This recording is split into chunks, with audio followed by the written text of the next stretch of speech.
Back during World War II, there was a general. His name was S.L.A. Marshall. And he did a study about soldiers in combat. And what he discovered was that everybody's scared. It just takes one person to get up out of that foxhole and charge. And if that one person will do it, then the rest of the people will follow. We're going after continuation of a crime. From the last event that had happened all the way back to 2006. Let me ask some questions for clarity. These records, are they in relation to your property that you own? Well, yeah, and everybody in Davenport. Okay. I mean, it's across the whole community. Employees in Davenport's building department failed to protect citizens, ordered logbooks trashed, and let inspectors' license certifications lapse, according to a Davenport resident who has obtained an attorney. And that was long before the building collapsed last month at 324 Main Street. Joining us now is TV6 Investigates' Matt Christensen with more on these allegations. Thanks, Sharon. TV6 has obtained videotape depositions from 2020 where city employees were questioned under oath about issues within the department. In one deposition, a building official says his supervisor ordered him to throw away logbooks that should have been retained. And another building official worked without an updated license for 6 months in 2018. Jonathan Ewell is a real estate appraiser in the Quad Cities. He hand-delivered a demand letter from his attorney to city officials at Wednesday's council meeting. One included, the city established a system that would trigger an automatic inspection if a building resident feared for their life or safety. He said he's been trying to blow the whistle on problems for years, but has been treated with hostility by the city. And we reached out to the city about this case this afternoon, didn't get a response. Bro, this cannot be f***ing real life, dude. No f***ing way. I can't make this up. It is ongoing, but yet and still we say something, we see something, we say something. This is normally where the slick mouth would come in, but I'm gonna be good. BS. They're not saying nothing. I'm a lone wolf. They're painting a picture, and I'm explaining to you there's things that are going on within the halls of City Hall that if you guys don't pay attention to, they don't care about you. They don't care. They just want your vote. They just want you here. They want you in a seat. How many times are they really running up to you to have a conversation and finish a conversation? Or how many times do I get to find out how crazy somebody is when they have something going on? I don't need to know about the crazy. I need to know about the situation.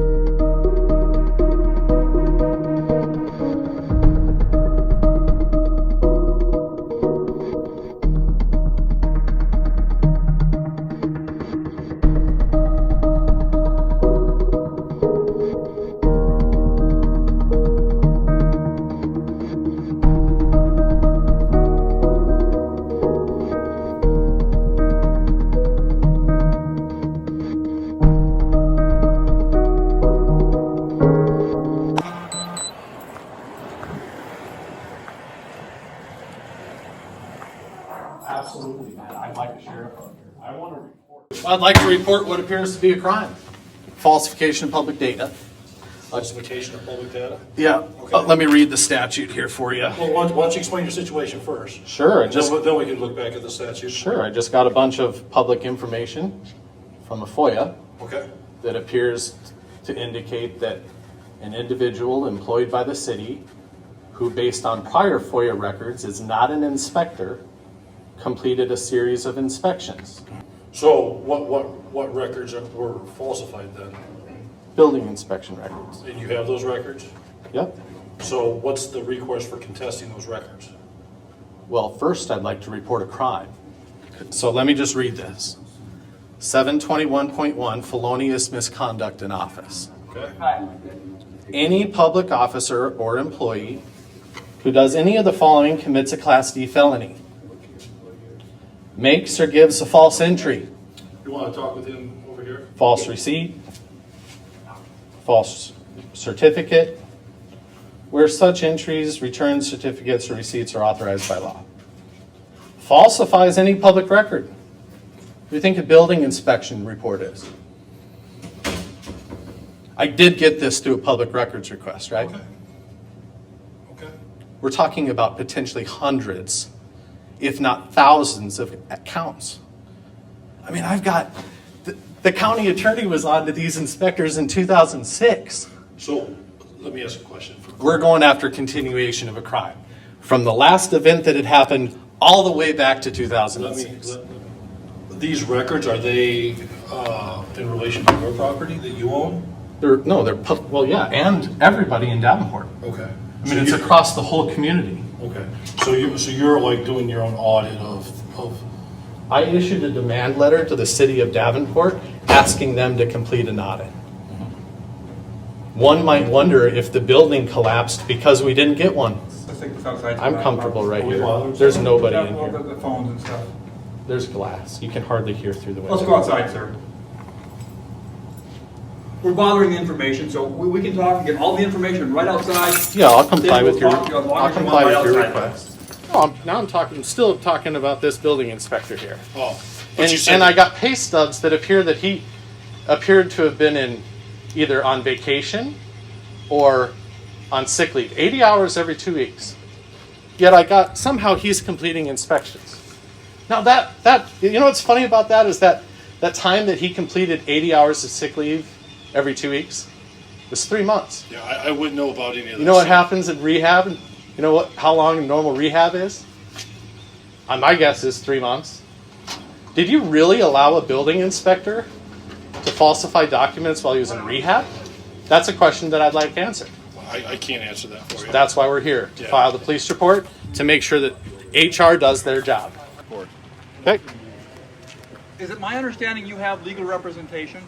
sure. Okay, I have and legal they- representation for many things. Your legal representation has made contact with the legal representative for the... So I talked to the guy here. He's been suing the city for all sorts of stuff. I don't have Facebook, but they all know. He's a frequent flyer. Yes, so he's up here to complain about some. Does he live in the city? I think so. He does. I think so. I was gonna say, I can't be certain. Do you know his name? He's all He's not gonna John get- Hool. U-H-L. Oh, they all know who he is. John Hool. U-H-L. It's a public place. It's a taxpayer building. He's got every right to be here. No, I'm with you 100%. Even if they don't like that he's asking for records. I'm with you 100%, but according to them, he's here every day harassing. Now that legal representation, they can't talk to him. Okay, so But he didn't ask him to leave, I asked him. Did Hawker call city legal and say this guy's back? What do we do? He's right here. All right, go work on that. So here's where we are right now. Okay. The supervisor that called us up here is asking us to ask you to leave. They're making a phone call to city legal, looking into the idea of issuing you a trespass notice. Now, I don't know you, and there's no judgment here. But I have to tell you, they say that you're up here every day with the same stuff. They just said that I'm up here every day? Yeah. They said you're up here Is that every right? day with the same stuff. I'm telling you what they said to me. Okay. I And don't- you have that on recording? Yeah. Okay, and if they made a false claim to you, that would be an issue, right? Well, All right, so they told you that I was up here. they say you're they said you're up. I don't know you. Okay. That'd be a false report to your a police beef's not with- officer to make a claim that wasn't true. Your beef's not with the police, but they say you're up here every day with the same rigmarole, and it's tiresome, and it's interfering with their ability to do their work. They And looked really busy today, didn't they? Like, can you imagine sleeping at home at night and thinking that these guys did their job, but it turns out that you could have been the victim to fraud? That's a bad deal. well, You know, somebody needs to get on this. All of us were on the building collapse. All of us were down there. It was horrific. Yeah, it's It was interesting horrific. how that building went from pass to fail. And here I am talking about Yeah. falsification of public data, Yeah. right, gentlemen? Thanks, gentlemen. Appreciate your help today. Any questions? This is just coming to a head. It's got to Okay. stop. Okay. So, Have a good day, sir. appreciate it. All right. As you know today, my patience is zero. Especially today. If my patience is zero, Hey. started off that way, and it's not getting any bigger. Where's the burr in your side? Let me pull the burr out. Right there. Yeah. Right there. You got a prickly little burr right in the saddle. Do we need to bring Ryan out here? Are you guys gonna arrest him today? For, No, he left. no, I mean our guy that committed the crime. Oh, Did you take him in? I mean, kind of the end of my shift. Overtime's frowned upon. It's a long drive to county. Davenport released nearly 100 documents last night in connection with the collapsed building. Some date back to 2020. Included are notices to vacate specific units, structural reports, and fire code failures, among other things. More than 90 different reports released, some with pictures on the condition of the apartment building before it collapsed. City officials addressing the community again today.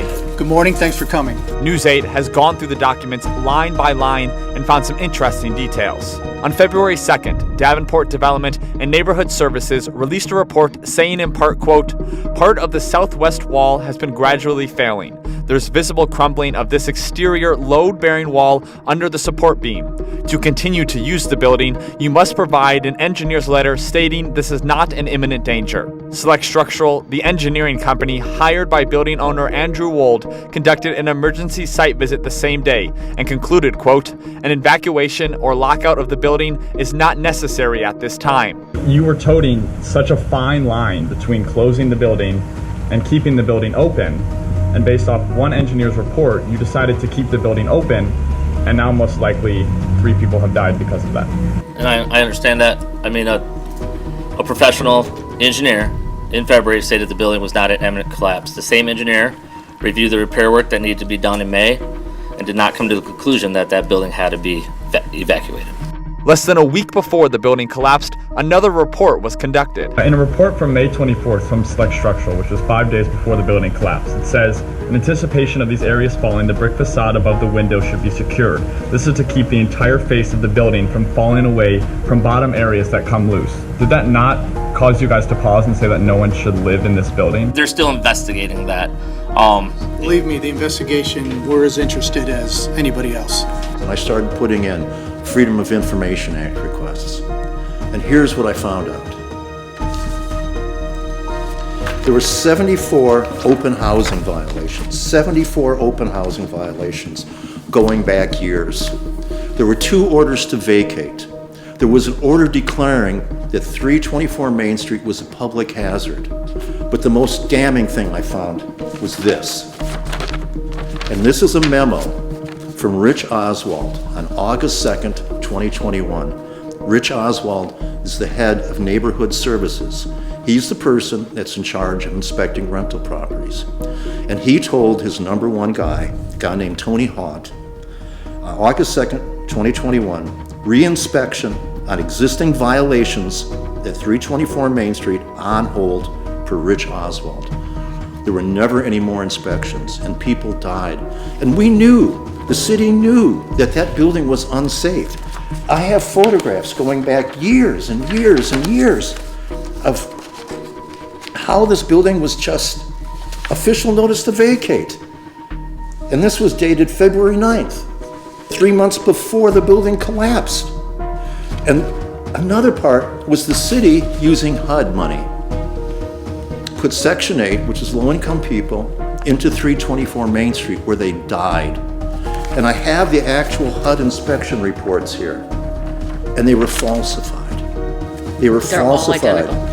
This HUD inspection report right here, and I've got 5 more of them, says, condition of foundation, passed. Stairs, railing, and porches, passed. Roof gutters, passed. Exterior surfaces, passed. Chimney, passed. Exterior surfaces. Oh, the manufactured home tie-downs passed. There was no manufactured home tie-downs. They just checked everything off as passed.